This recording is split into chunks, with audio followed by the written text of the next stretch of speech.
विपक्ष खड़ा कर सकता है साझा उम्मीदवार। उपराष्ट्रपति चुनाव में कड़े मुकाबले के आसार। उपराष्ट्रपति पद के लिए चुनाव 9 सितंबर को होगा।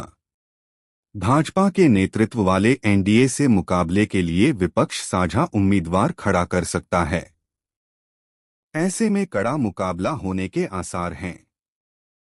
21 जुलाई को जगदीप धनखड़ का अचानक इस्तीफा पहली ऐसी घटना है जब किसी उपराष्ट्रपति ने पद पर रहते हुए त्यागपत्र दे दिया और उच्च पद के लिए दावेदारी नहीं की।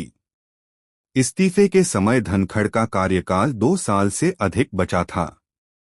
इससे पहले वीवी गिरी और आर वेंकटरमन ने पद पर रहते हुए इस्तीफा दिया था, लेकिन दोनों ने क्रमशः 1969 और 1987 में राष्ट्रपति चुनाव लड़ा था। आयोग ने शुक्रवार को घोषणा की कि 17वें उपराष्ट्रपति के लिए चुनाव 9 सितंबर को होगा। चुनाव के लिए अधिसूचना 7 अगस्त को जारी होगी और नामांकन पत्र दाखिल करने की अंतिम तिथि 21 अगस्त होगी। इसने कहा कि अगर मतदान की जरूरत हुआ तो यह 9 सितंबर को सुबह 10 बजे से शाम 5 बजे तक संसद भवन के फर्स्ट फ्लोर पर स्थित कक्ष संख्या F101 वसुधा में होगा। उसी दिन नतीजे घोषित किए जाएंगे। किसी प्रयोग से बचना चाहेगी भाजपा। विपक्षी दलों के नेताओं ने कहा है कि वे उपराष्ट्रपति चुनाव के लिए साझा उम्मीदवार उतार सकते हैं। उम्मीद है कि भाजपा इस चुनाव में संगठन और राजनीतिक प्रतिबद्धता को प्राथमिकता देगी। एनडीए किसी प्रयोग पर जोर नहीं देगा, जिसके कारण कई बार उसने अपने संगठन से जड़ों से जुड़े किसी नेता के बजाय किसी अन्य को चुना है, जैसा कि 2022 के चुनाव में धनखड़ के मामले में हुआ था। निर्वाचन आयोग ने उपराष्ट्रपति चुनाव के लिए राज्यसभा महासचिव को निर्वाचन अधिकारी और राज्यसभा सचिवालय के 2 अधिकारियों को सहायक निर्वाचन अधिकारी नियुक्त किया है। उपराष्ट्रपति चुनाव के लिए निर्वाचक मंडल में लोकसभा और राज्यसभा के सदस्य शामिल होते हैं। राज्यसभा के मनोनीत सदस्य भी उपराष्ट्रपति चुनाव में मतदान करने के पात्र होते हैं।